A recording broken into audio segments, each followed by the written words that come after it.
New York City, WOR, next up on the Savage Nation. Tom, what's on your mind? Go ahead, please. Hello? Yes, Tom, you're on the radio. What's on your mind? Michael, you told us weeks ago this would happen, that the brown shirts would be soon walking the streets. Well, Mayor Bloomberg last week in an almost secret ceremony swore in 193 members of the first New York City Civic Corps.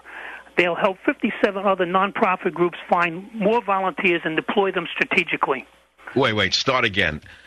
You're telling me that Bloomberg has created an armed security detail separate from the NYPD? This article doesn't say anything about armed, but they were sworn in. Now, I'm a former New York City Police Department member, and the only people that are sworn are New York City police officers. Well, why would Bloomberg need a separate police force from the NYPD? Being funded by Obama's federal government, $5.9 billion. Oh, God, no. These are the brown shirts that Oh, God, no, you're kidding me. So the way Obama, the dictator, is doing this is funding mayors to create their own security details, and then eventually they will be given weapons? Well, this is the next step. I'm sure of it. Oh, my God, Tom. Coming to a town... Tom, it's frightening, but I put nothing past the Joker. Thank you for the call. You know, there's a topic I never talk about because it's used by too many people for personal gain, and it upsets me.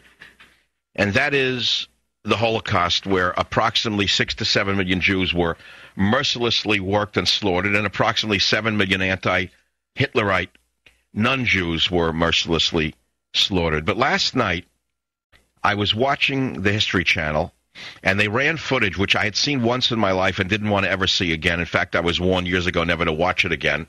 And it was Nazi troops, the Einsatzgruppen. These were commandos who were trained, these were the worst of the worst. These were not the regular German military who were conscripts, some of whom were, good, bad, and different, none as regular soldiers. These were the hardcore murderers. These were the types that would have been taken out of the worst of our prisons, being given a uniform and a gun. And they were told to go town to town as the Germans went through Poland and Eastern Europe into Russia, and single out mainly the Jews, take them out of the towns and kill them. And there's one scene of soldiers with rifles, and one of them is focused on a Jewish mother holding her baby in her arms as he fires literally within 3 feet of her head and blows her head off and kills her and the baby. Probably then shot the baby. Then there's one of the most horrible movies I've ever seen, documentary film, of Jewish men, after being beaten by mobs of Latvian thugs, being taken in trucks to an open grave, and the town is watching this. The town comes out to watch this. Men and women and children in shorts are watching as Nazi Einsatzgruppen throw the men down into a pit and shoot them and shovel dirt over them.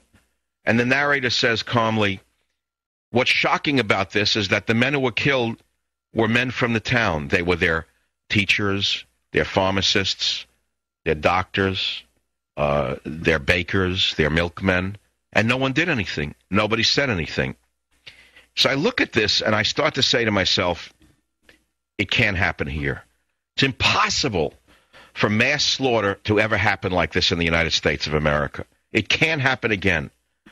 And then I'm reminded in the back of my mind what Bill Ayers and his friends wrote about many years ago, the good friends of Obama. And I can't cite the exact paper, but we'll get it for you by tomorrow. Him and his henchman, Bill Ayers, the communist, good friend of Obama, the terrorist, wrote with his friends, or one of his friends wrote in one of their strategy sessions, that to bring about total revolution, they would have to kill 30 million people in the United States of America. And they said it would be worth it to bring about the socialist revolution of their dreams. And I said, it can't happen here. It's impossible. There are too many checks and balances. Then I have a caller who just tells me that Mayor Bloomberg just took stimulus money from the federal government to create, in essence, a brown shirt force that answers only to him. That's not NYPD. Of course, they're not armed right now. We shouldn't be alarmed, of course. And, of course, Bloomberg, as you know, is such a good man. Don't you understand that it can happen here? Don't you understand that a gang has taken over the United States of America? Don't you understand that this is a gang? That you don't have an administration running the country, you have a gang that is robbing you blind and gangbanging you all the way to the bank. Think about it and get back to me. I'm taking a break. On the air, online, and on the go. This is Talk 910 KNEW.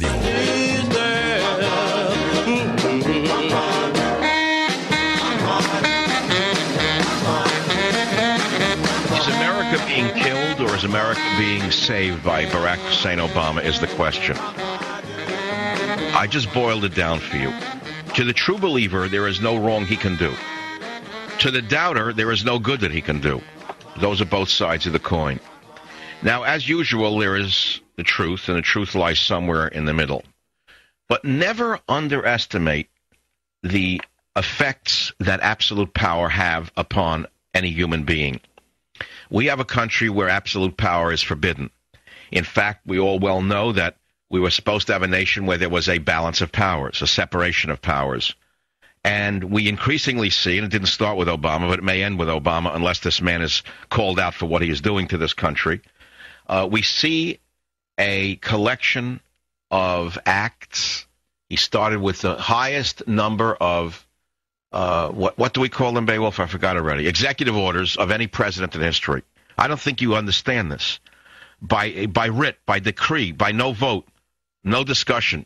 The highest number of executive orders of any president. Then we saw an unprecedented expenditure of the public treasury, and mainly in monies going to his cronies and his supporters and his friends. And then an expansion of government in dangerous ways, as you can well understand. It is not a healthy picture. And if you project this storyline out over 4, 8 or more years, we see the end of freedom in this country, those of us who understand what we're talking about. And some of us do understand what we're talking about. Many of you don't understand where we are. A report just came out on the Drudge Report. His headline is something to the effect that, 30 million Americans are on 30 million are on the antidepressants. How many years have I told you that most of America is drugged? His headline is 27 million Americans on antidepressants. Well, I'm not shocked by that number. I thought it was higher. Now, if you add to the number of people who are on drugs, mind-altering drugs called antidepressants, you add to that the number of people who are on pot, you add to that the number of people who are on illegal drugs such as cocaine or amphetamines or speed or crank, you add to that list the number of people who are drunk most of the time, and what you have is a nation of slaves. We have an enslaved nation, a nation enslaved by drugs, legal and illegal, being manipulated by a gang from Chicago, in cahoots with the media.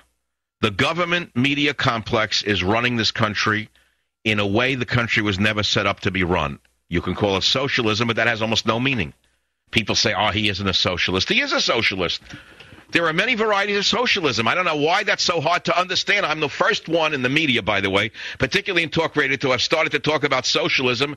5 years ago, I tried to educate you. I talked about Leninism. I talked about Trotsky. It went over. Everyone said no one listened to me. Of course he's a socialist. Not is he a socialist? He is. The only question is, what kind of socialist is he? There are hundreds of varieties of socialism. I've told you that as well. So it's not a matter of is he a socialist? Of course he is. Bush was a socialist by definition. A year before the election, I called Bush a fiscal socialist. Again, no one listened to me. Bush expanded the government in a way that was unbelievable. He should have been stopped by his own party. But they were having too good a party, weren't they? The Republican crooks never had it so good. So they didn't say anything. They looked the other way while they expanded government in ways that was never intended to expand. So let me give you an example so you understand where I'm coming from and where this country should be and where it must go in order for us to survive and our freedoms being maintained. I'm reading a book on offshore sailing off the coast of California, or boating off the coast of California. And they go back to Richard Henry Dana, one of the earliest chroniclers of the beautiful coast of California. And some others, some surveyors from the 1800s, writing about various coastal towns and whatnot. And they write about Santa Barbara in the period of like 1815, 1820, before it was a city. And it says that they were having a tough time making ends meet in this little town of Santa Barbara. And the people were barely getting by selling lumber and hides and whatever else. Barely getting by. And I said to myself, wait a minute, how did we wind up with a government run by crooks who don't produce a damn thing themselves? Nothing. They produce nothing, and yet they write checks to their friends and create bigger programs and give their friends jobs. They call in guys who are criminals, give them a job in the White House, and then tell them, here's $50 million, go hire a staff. Where'd the money come from? Came from us. How did it come from us? Because we don't have a representative government anymore. I don't know when it ended. I don't exactly know when it ended. You think we have a representative government? You're living in dreamland. You're either one of the 27 million Americans on Prozac or an antidepressant, or you're a drunkard, or you're a pothead, or you're a drug addict, or you're a porn addict, and you don't even understand that you are a prisoner. You are a slave. Because if we had a legitimate system of government, the government would not spend any more money than it has.